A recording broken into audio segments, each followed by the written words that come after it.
So let's go over some of the best ways to prepare a roof as we approach hurricane season. Yeah. So first off, with the preparedness of the roof, what you want to do is with the hurricane season is check your insurance policy. That's the first and foremost to make sure that you're properly insured for one. And then for two, knowing what your deductible is when you get into a storm so you know what your financial responsibility would be if you had any damage. Um, uh, Preparation for the roof, really, if the storm's coming, there's really not much you can do at that point when the storm is kind of bearing down. Right now is the time that you can take any kind of preparations to just like, if you want to get up on your roof and look for any missing shingles or maybe any leaks that are in your home, that's now the time to contact your local roofer and kind of have those problems addressed. Sometimes when storms come through, insurance companies like to use the word pre-existing conditions. And that is like, that's the number one no-no for a homeowner is how they properly take care of their home. And those are the easy maintenance things that we need to kind of take care of if there's any leaks or missing shingles at this time before the storm kind of bears down. Do you recommend taking some pictures as people scout out what they have going on up there? Yeah, so documentation nowadays with technology, what we recommend is video. And then with our phones, it will date when the actual video is taken. And that's like most important is like being able to document any kind of valuables for one. When people have a storm, that's the first thing you want to do is make sure that anything is documented on the outside of the home that could be value. And then after that, anything in the inside, of course, you want to, make sure it's in a safe spot when the storm is coming through. But with documentation, video is best. You can take pictures, but I do recommend taking a lot of video of outside and inside the home. And that's to really avoid that word of pre-existing conditions because you're able to show what the storm actually did to your home. Mhm. What about hurricane straps? Do you think those are helpful? What would you tell folks about hurricane straps? Yeah, so hurricane straps is um, first off, it's code now, and so it should be on your home if it was built after 1992. And so uh, th- hurricane straps, in a sense, it's really it's something that it's a good peace of mind to have. But if we do have a storm that is blowing off the hurricane straps, it's going to be a severe storm in itself. And so you'd probably evacuate at that point if you do have the need of that your roof would blow off in full. And that's something that I do recommend is definitely listen to like yourself, the local news to keep you guys informed on evacuations. And that's kind of like the biggest falter, I think, in some storms is people not evacuating from the coast when they should. Right. And we have such a large viewing area. Some folks live inland, some folks live on the coast. So, uh, you know, for the folks inland, those sustained winds probably won't be at that level to rip off a roof, but it could knock over a tree onto your roof. So trimming trees is another thing that someone can do right now to prepare so they don't have any roof damage. Yeah. So trimming the trees is like throughout the year, that's what you want to make sure happens just with proper roof care.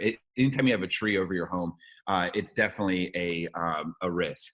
Um, so just to go in like proper preparations when the storm is bearing down, that is one for sure. Second is to take in everything, like all your furniture that's outside or anything that could blow around and affect your home, and not only your home but your neighbor's home if it blew into the neighbor's home. Trampolines is another big one. We have a lot of trampolines in Florida. Like just stuff like that that could blow around. But other preparations, there is a great checklist that you guys provide with Channel 6 News, and especially getting results in that end, is that you can be aware of things that you need, not only just taking care of your home, but water, making sure that you do have documentation of your insurance policy. And then also last and foremost is being able to have some kind of way to connect to the news. Now we all have phones, but making sure that it is properly being charged and you do have some kind of portable charging station for that. I think that's the biggest thing in storms is people aren't getting the right information at the right time, especially for like closures and opening and stuff like roads and everything like that. Is there a certain type of roof that you believe is best for Floridians? Yeah, I mean, right now the technology in metal roofs is absolutely amazing. The wind strength in metal roofs is awesome too. They can sustain, up to a Category 5 hurricane. And then tile, of course, but those two things are expensive. Those two products we just named are very expensive. So what I do recommend is anytime you are going to replace a roof, make sure that you're working with the right roofer that's going to give you an actual warranty that is valid on an actual shingle product. Shingles are the most common like actual product that we put on our roof that is like I would say cost effective. But it's all about the underlayment. So the underlayment to the roof is the actual thing that protects the actual water from going into your home.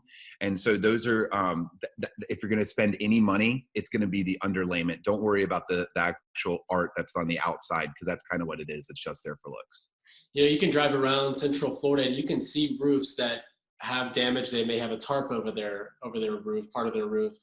And as we get into hurricane season and as we go through a pandemic, a lot of people just financially don't have the funds to pay for a new roof or to get that fixed. What would you recommend to them? So that's a really tough one, Justin. Anytime you're in a financial situation, especially the roof, because a roof is so expensive to put on. Like an average roof cost is anywhere between 5 and 10 grand for an average home.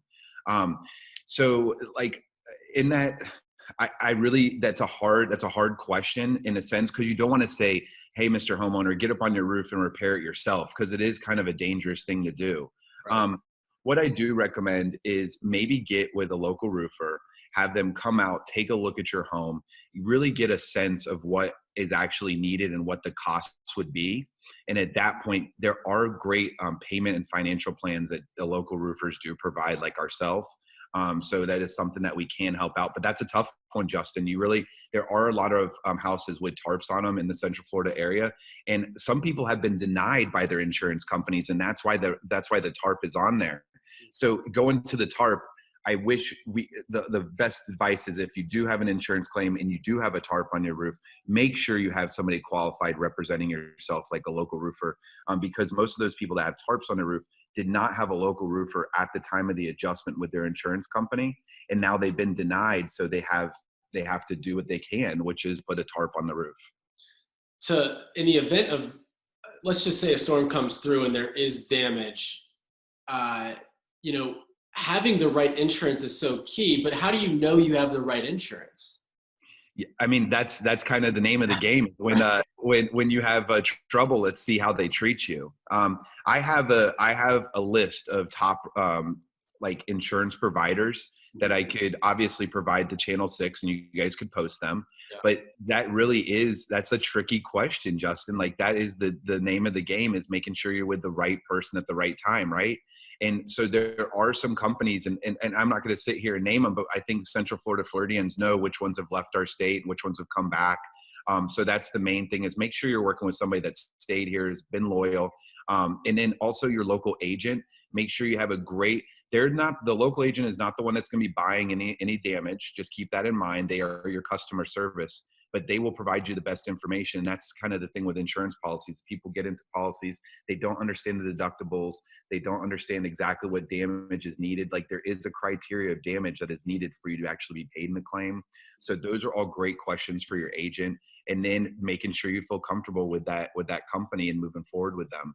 And then also price. Yeah. Make sure you price is a big deal in the state of Florida. On average, they increase insurance premiums by 4% in our state. And so with price, you always want to have maybe a local broker. And that's kind of what I recommend. Is I even myself price check all my insurance policies each year with a local broker. Yeah, that's why those wind mitigation tests are so key to lowering your insurance as well, as folks go through and go through that home buying process. Let's leave it with this. So after a storm does blow through, as we just mentioned, is there something that people maybe can check on? Maybe they don't see any damage from the ground, or nothing looks like anything's out of place.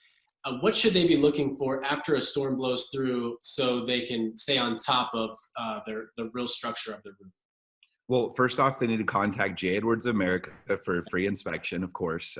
And that's really the truth. You want to have an inspection done after the storm, no matter what, because wind damage actually breaks the seals underneath the shingles.